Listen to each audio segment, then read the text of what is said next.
aujourd'hui on se retrouve pour une vidéo présentation d'oracle et guidance. Donc restez jusqu'à la fin, vous aurez votre petit message selon l'élément de votre signe astrologique. Ça peut s'entendre, je suis un petit peu malade, je pense que c'est les allergies ou voilà quelque chose dans l'air. J'ai le nez un petit peu qui coule, un petit peu bouché, donc je préviens, c'est normal si voilà, vous entendez ma voix un petit peu parler du nez quoi. Alors, je vais présenter l'oracle des esprits de l'entremonde de Laura Tempest Zakroff.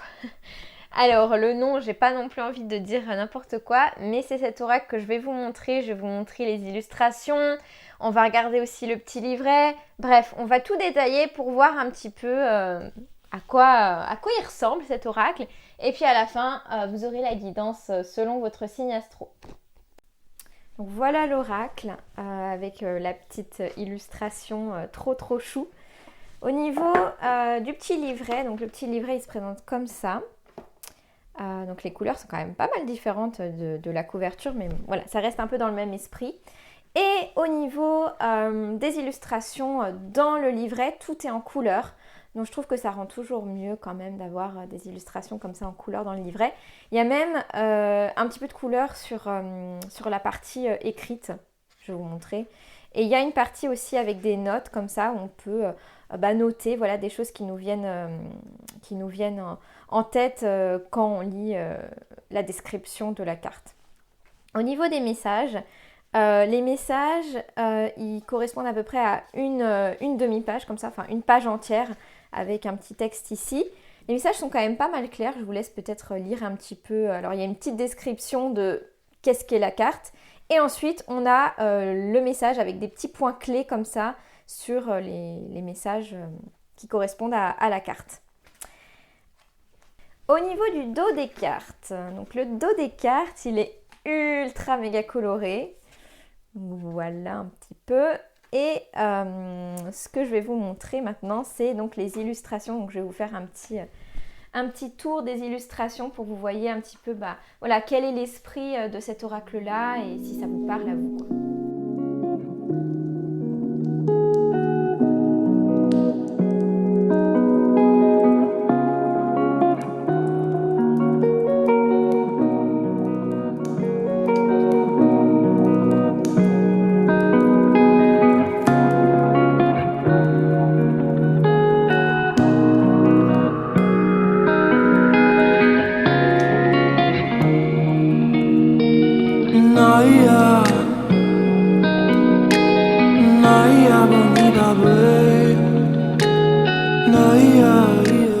Donc avant qu'on passe à la petite guidance, je voudrais vous montrer un petit peu comment l'oracle se constitue parce que y a pas mal de cartes assez différentes.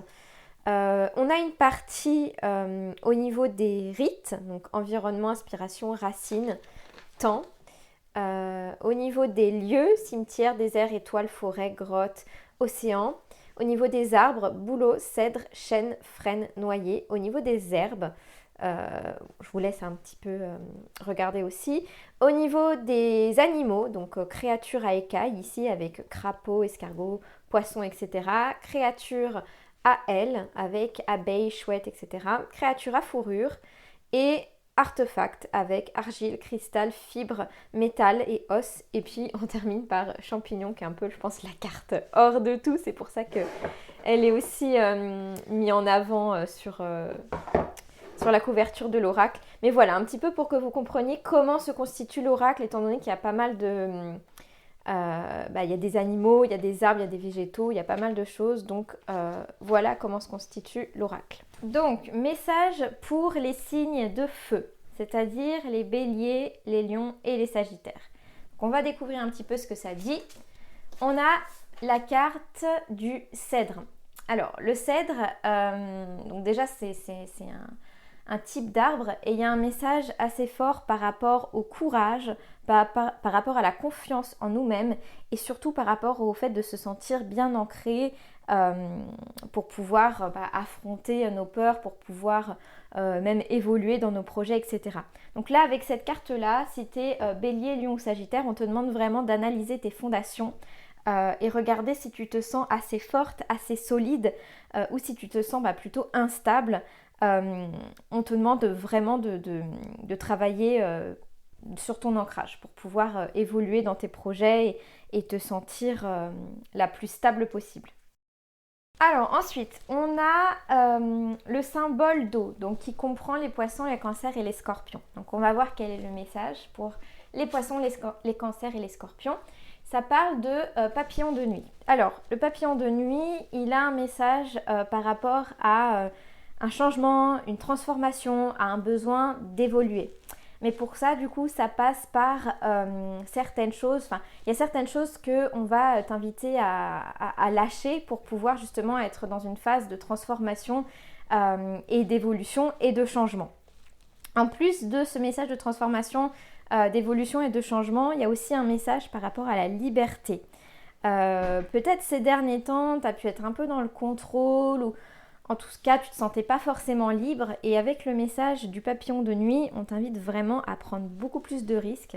Donc à sortir, on va dire, de ta zone de confort, à faire des choses que tu ne ferais pas en temps normal. Mais c'est ça qui va vraiment du coup alimenter ta liberté et qui va faire que tu vas te sentir beaucoup mieux. Le message de la liberté, il est vraiment en lien aussi avec la force. Le fait de se sentir beaucoup plus libre, tu te sentiras beaucoup plus forte. Et ça renforcera du coup l'estime de toi et la confiance en toi. Donc voilà, message de transformation, de changement et de liberté. Ensuite, message pour les éléments de terre, donc les taureaux, les vierges et les capricornes. On va regarder qu'est-ce qu'on a. Et on a le message de l'étoile. Donc c'est un super beau message. Mais ce message-là, cette carte-là, elle arrive généralement dans des périodes où on a besoin d'être guidé. Pendant longtemps, les hommes, durant toute l'histoire, ont toujours été guidés en fait par les étoiles et c'est comme ça qu'on arrivait un petit peu à se repérer, où est-ce qu'on allait, etc. Là, moi, avec cette carte-là, j'ai la sensation qu'en ce moment, tu ne sais pas vraiment où aller. C'est comme s'il y avait une petite confusion, que tu étais un petit peu perdu par rapport au chemin. Ça me parle d'indécision, de toutes ces choses-là. Et du coup, ce qu'on va t'inviter à faire pour le moment, c'est vraiment prendre un temps de pause et te laisser guider. Alors moi, j'ai vraiment ce message-là avec ce message de l'étoile, que tes guidés en fait. Que tes guides, ils sont là, que tes guides, ils te guident, ils te protègent. Et qu'on te laisse un petit peu, qu'on te demande de te laisser un petit peu aller par rapport à ça parce que tu es guidé. Donc n'essaye pas d'être dans le contrôle, même si oui, tu es dans la confusion, tu es dans l'indécision, tu sais pas forcément quel chemin prendre. C'est clairement une carte de lâcher prise en fait, pour te dire que avec l'étoile, tu es guidé. Donc on te demande vraiment de pas être trop dans le contrôle ou dans la frustration ou à essayer à tout prix de faire certaines choses parce que tu es bien guidé et du coup c'est le bon chemin vers lequel tes guides t'emmènent. Donc voilà.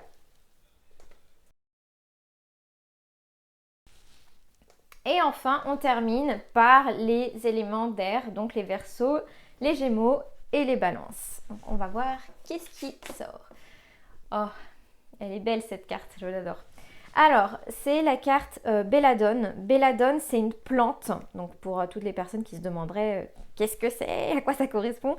Donc c'est une plante qui est utilisée en cosmétique ou pour plusieurs raisons.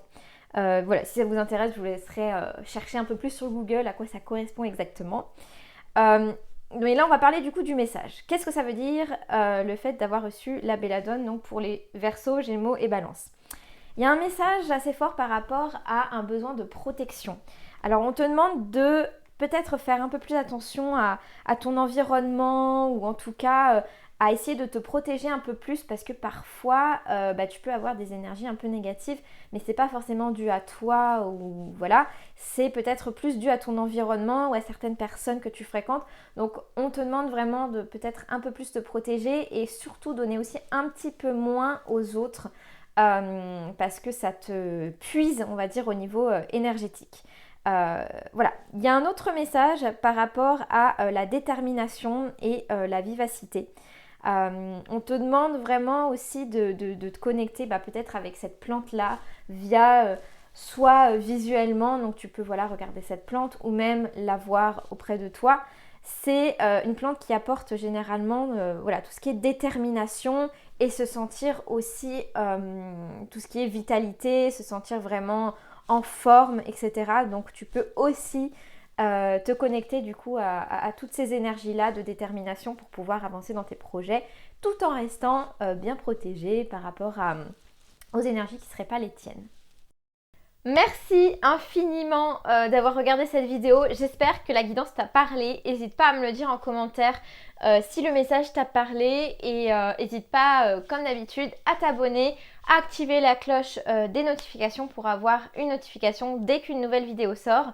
J'ai encore plein de contenu à transmettre, voilà, des savoirs, des sortes de mini-formations que je voudrais faire sur ma chaîne YouTube, d'autres guidances, d'autres présentations, des méditations.